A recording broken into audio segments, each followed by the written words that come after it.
Welcome, everybody. Listen, I'm going to introduce you to Montana Tucker today. She's not just a performer, she is a force for change.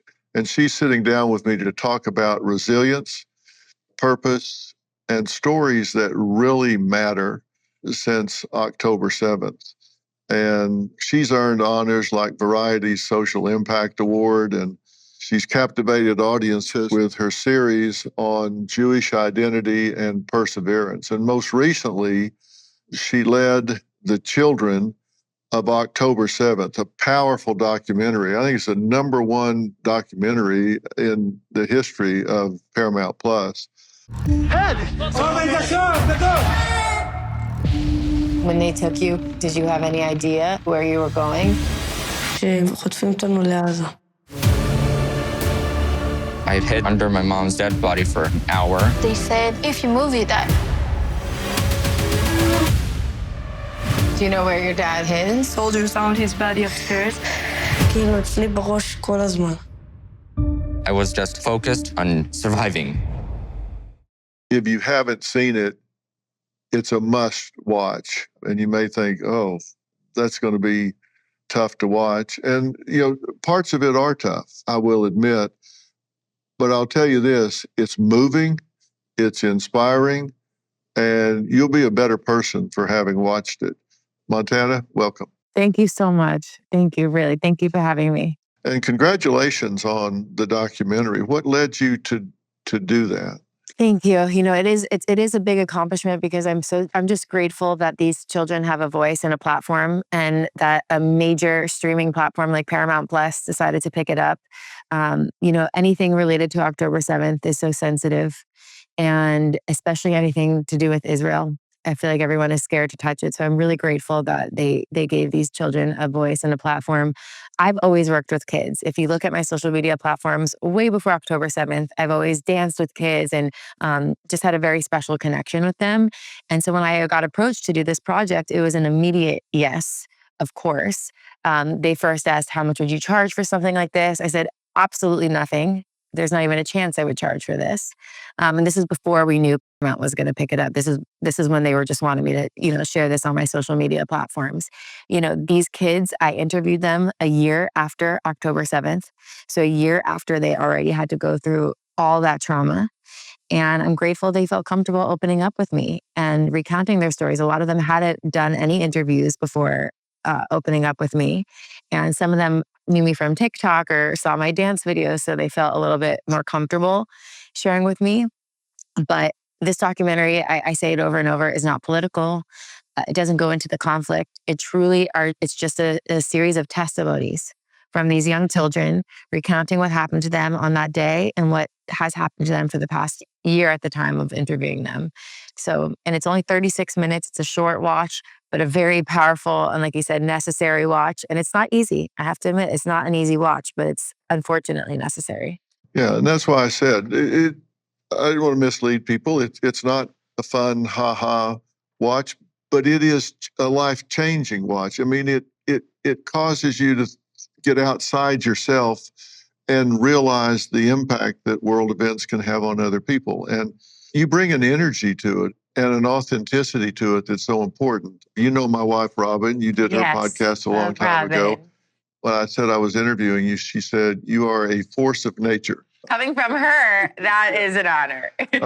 She couldn't say enough about that. I'm apolitical. I deal with cultural issues, not politics. Don't know enough about it to discuss it intelligently. But you said something earlier that I'd really like to get your take on. We've both spent a lot of time in Hollywood and that whole area out there. And you said anything about Israel and October 7th, a lot of people don't even want to touch. That's been my experience as well, because I had a show in Hollywood for 21 years and decided to launch my own network, which I've done now. But when this happened, I was stunned that so many of the people in Hollywood that are Jewish were silent, said nothing about this. Has that surprised you? It's been the most shocking. I'm the granddaughter of Holocaust survivors. And I always grew up hearing their stories my whole life, right? And I grew up hearing stories of them saying they had friends that they were friends with their whole lives, that the second all the announcements came out about the Jews and everything that was going on with, the Jews being the reason for all the problems of the world that turned on them, right? You heard those stories. I heard those stories my whole life. When all this happened, you're talking about the Jews specifically, it makes no sense to me because God forbid there was another Holocaust that would happen, which we know is not happening, right? But let's say in some alternate universe, another Holocaust happens. Those Jews that are not proud to be Jewish or not declaring their Jewish identity or saying they don't stand for Israel, whatever it is, they would be on that list. They'd be on that list. It doesn't matter how famous you are, how successful you are, how rich you are. They would be at the top of the list. Exactly. So that makes no sense to me. I've had so many people behind the scenes to me, and I don't know if you've had this happen to you as well, come up to me behind the scenes, and they're at even a way different level in their career as me, right? And they come up to me saying, thank you so much for everything you're doing, like quietly. And that makes no sense to me. That makes no sense to me. Now is the time that I feel like every Jew and non-Jew, and that's why we are so grateful for you and all of our allies, because this is the time we all need to step up, because we have the power to change our future. And, anti-Semitism has unfortunately always been there. It's never gone away. It's just unfortunately now more popular. And especially with the younger generation, which I have such a big following with the younger generation, it's becoming trendy and cool and popular and socially acceptable to be anti-Semitic and just to be hateful towards any group of people, as you see now on these platforms. It's like promoted, like the more negative and controversial you are, the more you're promoted, unfortunately, on these types of platforms. Why do you think it's taken that bent? Because, one of the first things I did was speak out about what was happening on the Ivy League campuses. It went beyond anti-Semitism. It was pro-terrorist. Yeah. And you can dress it up however you want to, but it's pro-terrorist groups. Yeah. Hamas has killed at least 48 Americans since its formation in the early 1980s. And they have been holding American hostages. I think they just released the last alive American hostage just a few days ago. They still have 4, we think, dead American hostages. They haven't released their remains. And yet we have right here, you and I are in New York City right now, and not far from here, Columbia University, we have students that are, at first, it was a thin veil of pro-Palestinian. There's not even a veil now. It's pro-Hamas. Nope. And these are young people. I have my theories about why they're doing it. What do you think? It's so interesting because I actually did a video with a man from Gaza. And he grew up in Gaza until he was, I believe, 16 or 17. And he left because of Hamas.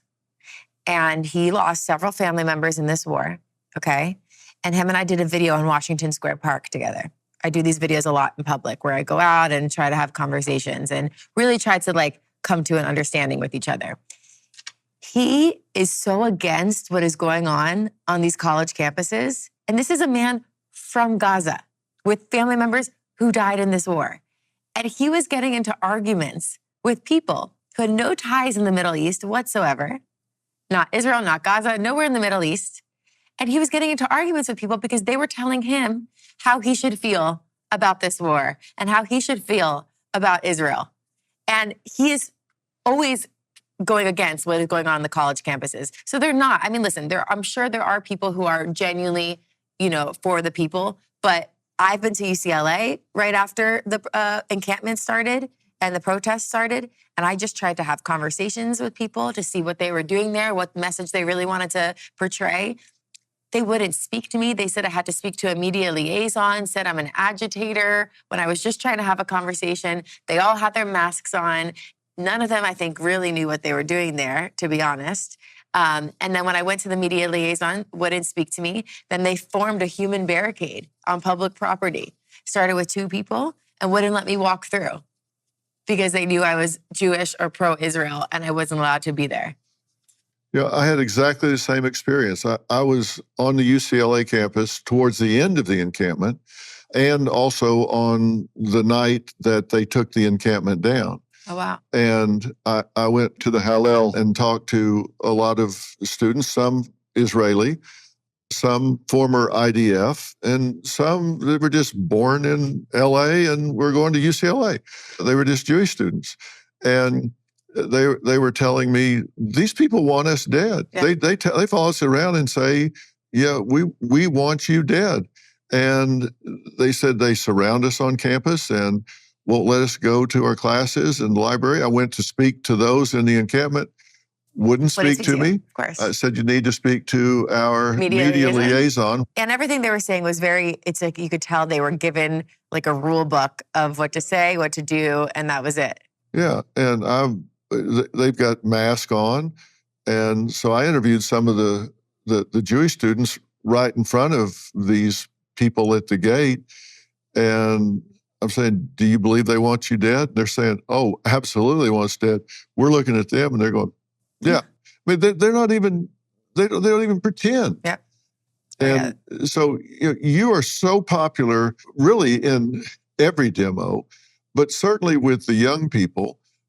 Who are the young people that are so responsive to you? Because so many of this younger generation have jumped on the pro-Palestinian bandwagon, but yet you still seem to connect with such a massive audience. How do you explain that?